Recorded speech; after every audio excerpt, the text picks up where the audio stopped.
Texting while driving, is it really that dangerous? I first want to start my speech by sharing a personal experience with you. I know how bad texting while driving can affect a person's life. On February 26, 2010, family and I lost a cousin from texting and driving. He had just finished breakfast with his aunt and visited his dad.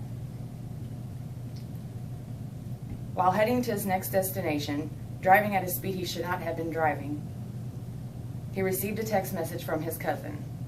While checking the message, he ran off the shoulder of the road, overcorrecting himself, sliding onto the other side of the highway and being hit by an oncoming truck. The impact of the hit broke every bone in his body and killed him instantly. He was found by his father and his uncle, so you can imagine how devastating this was to them. This not only affects a few people, but your whole family. To lose a person with so much life left to live. He had a wife and children he had left behind to pick up the pieces. This goes to show I have dealt with what texting and driving can do. This is so important because it is not a little matter.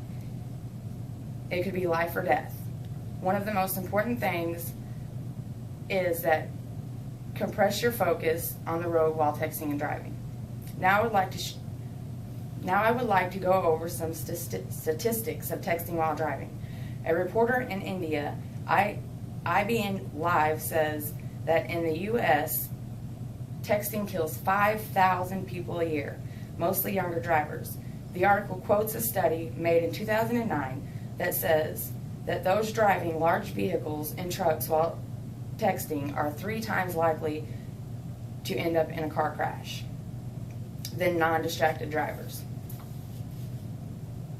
Part of the danger of texting and operating a vehicle is getting your imagination to distract you.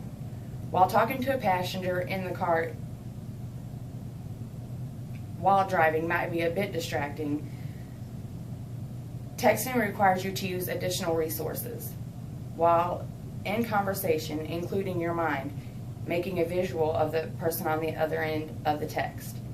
The University of North Texas Health Service, our Science Center, has looked at traffic data from the Fatally Accident Reporting System and texting data from the FCC and the CTIA, and after some hefty number crunching, has come to the conclusion that texting while driving is responsible for accidents that claimed 16,141 lives during the period of 2001 to 2007. Currently, 9 states have laws on the books banning text while driving. Washington was the pioneer of this movement, passing its law in 2007. The other states are Alaska, California, Illinois, Louisiana, Minnesota, Nebraska, New Jersey, and Oregon. While 38 states have banned on cell phone use while driving, Texas has no such law. Texting while driving affects a person's focus. When texting, all of your attention is focused on the text message that you are reading and the response you are about to send. My job consists mostly of transportating. I'm always out on the road and have my own cell phone, yes, but I don't use it unless it's an emergency. I am not only putting my life in jeopardy, but the lives of someone else. I travel on the highway. I travel to many different areas. 95% of the people that share the highway with me are either texting, reading a message, or an email.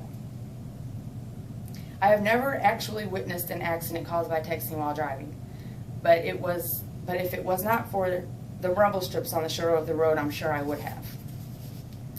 When you are texting while driving, your focus is no longer on the road, but on your phone.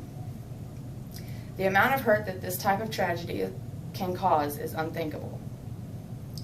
To lose a younger person with so much life left over a copied text of words, it should be a no-brainer.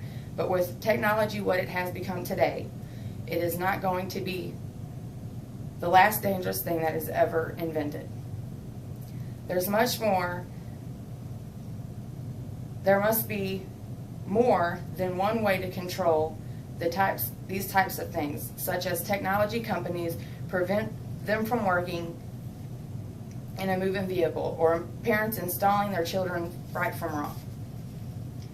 When you lose a loved one, it is an ache that never goes away. That person can never be replaced.